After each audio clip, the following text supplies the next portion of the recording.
Oui, on va essayer de faire rapide parce que le temps est compté.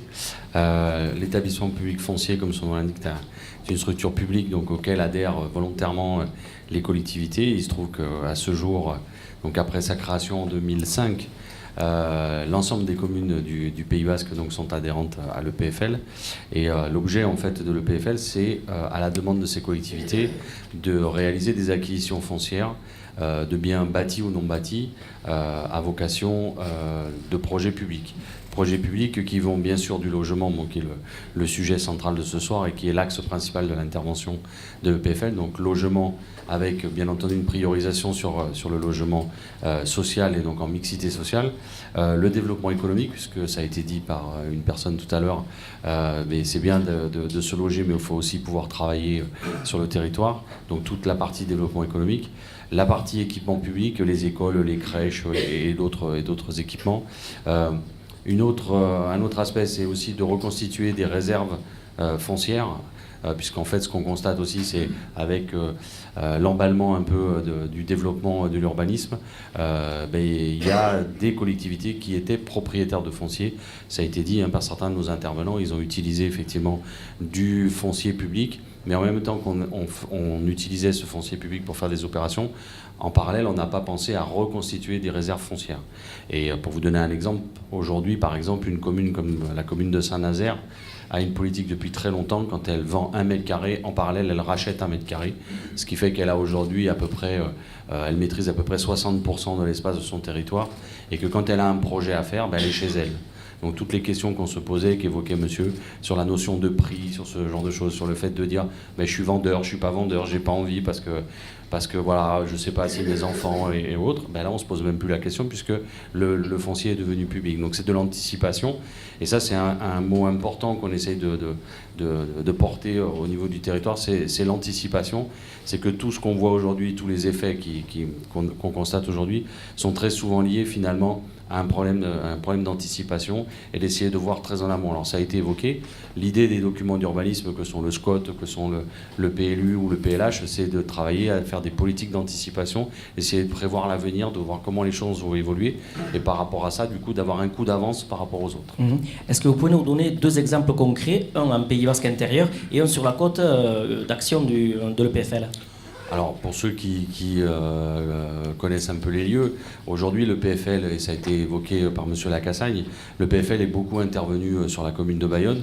On a 2 dossiers emblématiques sur la commune de Bayonne. On en a un qui est aujourd'hui pour le compte de l'agglomération et qui est en fait ce qu'on appelle le pôle multimodal, donc qui est toute la partie en fait le long du quai de Lesseps, donc entre la sous-préfecture maritime, le bâtiment de la Didam et jusqu'aux établissements du Prat. Donc là, aujourd'hui, le PFL a réalisé l'ensemble des acquisitions foncières petit à petit, et tout ça à l'amiable en fait, parce que ça a été évoqué par la sollicitation du droit de préemption, là par monsieur tout à l'heure. Oui, c'est vrai que quelquefois on intervient par exercice du droit de préemption, on a même capacité à intervenir par procédure d'expropriation.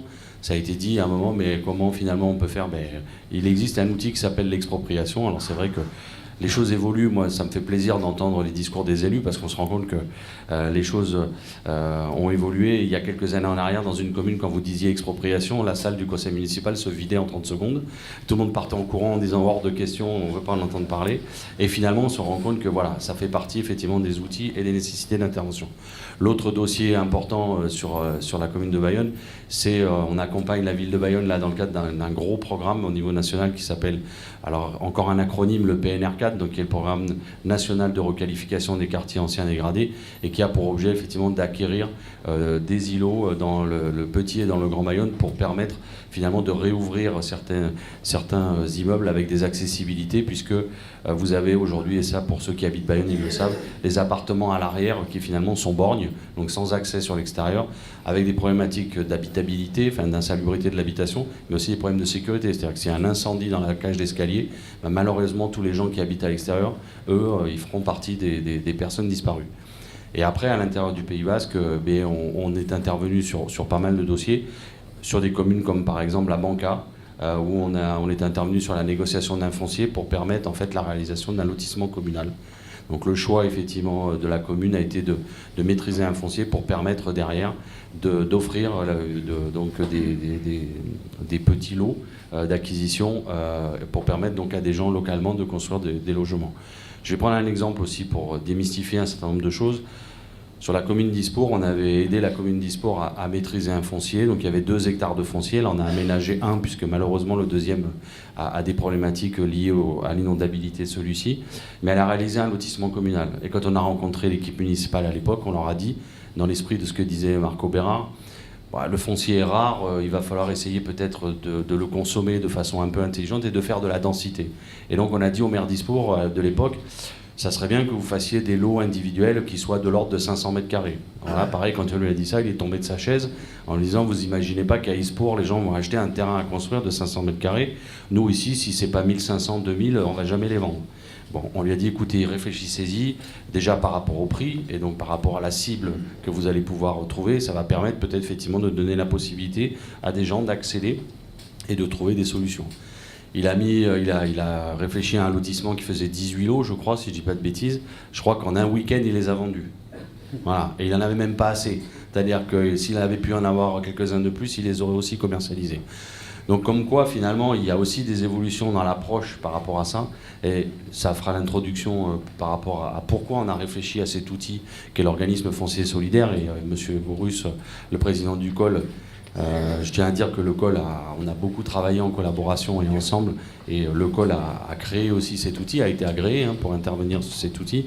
Pourquoi le PFL a réfléchi à cet outil? Parce que on s'est rendu compte en fait que il y avait la problématique de la zone tendue, avec la difficulté de l'accessibilité, ça a été dit aussi dans les remarques.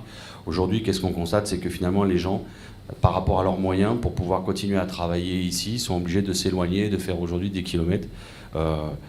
On voit ce qui se passe le matin à Maignon, on voit ce qui se passe un peu partout, et c'est de plus en plus compliqué. C'est effectivement avec en plus l'augmentation du prix de l'essence, de tout ce qui va avec. Donc effectivement, ça coûte très cher. Et le constat finalement, c'est que ce sont les gens qui ont les moins de moyens qui sont obligés de s'éloigner, et c'est eux qui finalement ont des coûts supplémentaires pour venir travailler. Donc une incohérence peut-être par rapport à ces objectifs. Et donc c'est vrai qu'on s'est dit, il faut répondre à cette problématique, donc permettre une accession durable déjà, et puis à des prix attractifs. Mais aussi ce qu'on a constaté, et ça on va dire qu'à prime abord on l'avait pas forcément anticipé, c'est de voir que dans des villages à l'intérieur du Pays Basque, on avait aussi de la demande. Alors vous avez parlé effectivement de désertification. Monsieur disait tout à l'heure, effectivement, dans certains villages, il n'y a plus personne, donc on n'a plus de services, on perd les commerces, on se rend compte effectivement qu'ils ferment petit à petit. Et on s'est retrouvé dans les situations où le PFL était sollicité pour dire, tiens, ça serait bien d'acheter un terrain là, à l'extérieur du village pour faire 5 lots, 10 lots, pour permettre à des gens de s'installer. Et puis on allait sur la place du village et on voyait plein de maisons fermées. Et on disait au maire, mais finalement, là, pourquoi tout ça, là, c'est fermé? Pourquoi il n'y a pas de vie? Pourquoi? Ah là, c'est une famille, de toute façon, ils sont fâchés, ils n'arrivent pas à se mettre d'accord. Lui, il est parti aux États-Unis, on ne sait même pas s'il est toujours vivant. Celui-là, on ne sait pas qui c'est. Et donc, finalement, le constat, c'est qu'il y avait tout ce bâti, il y avait ce patrimoine, qui est en plus historique, je veux dire, par rapport à la culture basque, qui est quand même importante. Et du coup, pour répondre à la problématique du logement, on s'étalait, on consommait un peu de foncier à l'extérieur. Et puis quand les élus ont commencé à interroger un peu les gens sur leur commune, ils se sont rendus compte que finalement, il y avait des gens qui étaient demandeurs pour venir au cœur des bourgs. Il y avait des personnes âgées qui habitaient quelquefois dans des fermes un peu isolées et qui étaient bien contentes, ou en tout cas avaient envie de se rapprocher un petit peu, et des quelques services éventuellement qu'il pouvait y avoir, mais ne plus être isolés. Et puis il y avait aussi des jeunes. Il y avait des jeunes qui n'avaient pas forcément envie d'avoir une maison au fin fond de la campagne, mais d'être aussi à proximité de tout ça. Et finalement, l'un dans l'autre, et le meilleur exemple, c'est ce qui est en train de se passer dans la vallée des Aldudes, où il y a aujourd'hui une réflexion qui est menée entre une analyse qui est faite des demandes et des besoins. Et là, on a un paradoxe total, c'est que vous avez des offres d'emploi qui ne peuvent pas trouver preneur parce que les gens ne trouvent pas à se loger. Voilà, donc vous avez des offres d'emploi, les gens pourraient venir travailler dans la vallée des Aldudes et ils n'acceptent pas l'emploi parce qu'ils ne trouvent pas le logement pour s'installer. Alors qu'on nous dit, c'est la désertification, il faut s'installer. Et en fait, il y a un recensement qui a été fait donc, en partenariat avec le CAUE, et qu'est-ce qu'on a constaté? C'est qu'il y avait 200 biens, sur les 3 communes de la vallée des Aldudes, 200 biens qui ont été identifiés comme étant vacants. Et à partir de là, il y a un travail d'analyse qui a été fait entre ceux qui pouvaient effectivement être transformés, ceux qui étaient véritablement vacants ou pas, ceux qui étaient absolument pas utilisables. Et à la sortie, aujourd'hui, il reste une vingtaine de biens sur lesquels des questions se posent et de dire finalement, peut-être qu'on a intérêt à les maîtriser, ces biens-là, et de proposer effectivement à des gens de venir s'y installer. Soit il y aura un logement à l'intérieur, parce qu'on ne pourra en faire qu'un, mais peut-être qu'on aura une grosse maison et dans laquelle on pourra faire 4 logements et finalement faire venir 4 familles. Et donc l'idée, effectivement, ça a été de trouver l'outil.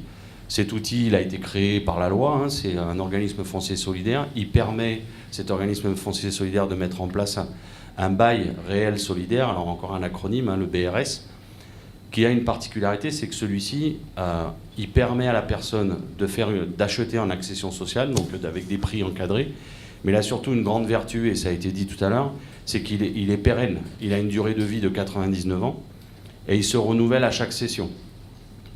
Et de par sa structure juridique, eh bien, il oblige à ce que le prix soit encadré tout au long de la durée du BRS. Donc ça veut dire que celui qui achète, et ça a été dit par M. Borus tout à l'heure, le bien qui aurait été acheté 150 000 euros, même 10 ans, même 15 ans, même 20 ans, même 50 ans, même 80 ans après, il ne pourrait pas être vendu 400 000 ou 500 000. Dès le départ, on prévoit une indexation. Et autre élément absolument important, c'est que ce bien, il ne peut être vendu que pour de la résidence principale. C'est-à-dire qu'on ne peut pas le vendre pour de la résidence secondaire, on ne peut pas le vendre pour de l'investissement locatif, il est forcément vendu pour de la résidence principale. Donc c'est un moyen, et alors la cerise sur le gâteau, on va dire, parce qu'on a tous milité, et M. Borus en faisait partie, on a tous milité parce que ça nous semblait être une bonne idée, que ces logements qu'on pouvait difficilement qualifier de non sociaux, parce que là, si ceux-là, ils ne sont pas sociaux, eh bien, ils puissent rentrer effectivement dans le quota des logements, des 25% de la loi SRU. Et là, finalement, c'est vrai que c'est super, puisque ça va permettre, non seulement pour les communes en zone tendue, de faire ces logements et donc d'avoir une offre variée et du coup de remplir ces objectifs, en répondant à des besoins de gens qui ont besoin de rester sur ce territoire urbain et avec des prix accessibles, et avec la garantie effectivement que l'effort, parce que l'effort il va être réel, hein. Aujourd'hui le PFL, donc sur ses fonds, il va devoir porter ce foncier, donc il va acheter le foncier, et le foncier qu'on aura acheté 1 million d'euros, il sera revendu à personne. C'est-à-dire que le PFL, il va le garder, ce foncier, et il va le porter 10 ans, 20 ans, 30 ans, 50 ans, 60 ans, 100 ans, pour qu'effectivement, derrière, on puisse permettre cette accessibilité et cette accession à des prix maîtrisés.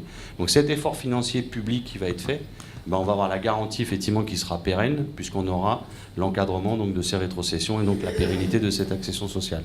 Et dans les centres-bourgs ruraux, et j'en termine, dans les centres-bourgs ruraux, ce qu'on espère, effectivement, avec cet effet-là, et c'est la recherche qu'on a menée aujourd'hui, c'est que non seulement on arrivera à prendre, donc à sortir la valeur du foncier, parce que ce qui rend très compliqué la réalisation d'opérations en centre-bourg ruraux, c'est que vous avez beau acheter 10 000 euros un bâtiment, quand vous mettez dessus le prix des travaux de réhabilitation, vous arrivez à un prix de vente de l'appartement qui n'est pas acceptable ou attractif pour des personnes du secteur.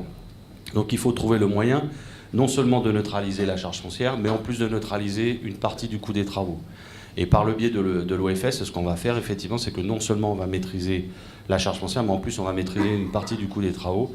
Et l'objectif qu'on se donne, alors on est dans la phase expérimentale, c'est de faire en sorte qu'on ressorte effectivement, qu'on se trouve 30%.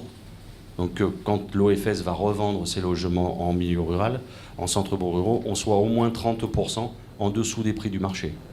Voilà, pour être attractif et pour faire en sorte effectivement de faire venir des gens, et avec aussi l'objectif de se dire qu'au rez-de-chaussée de ces immeubles rénovés ou grosses maisons rénovées, on puisse aussi faire revenir du commerce, du petit commerce de proximité.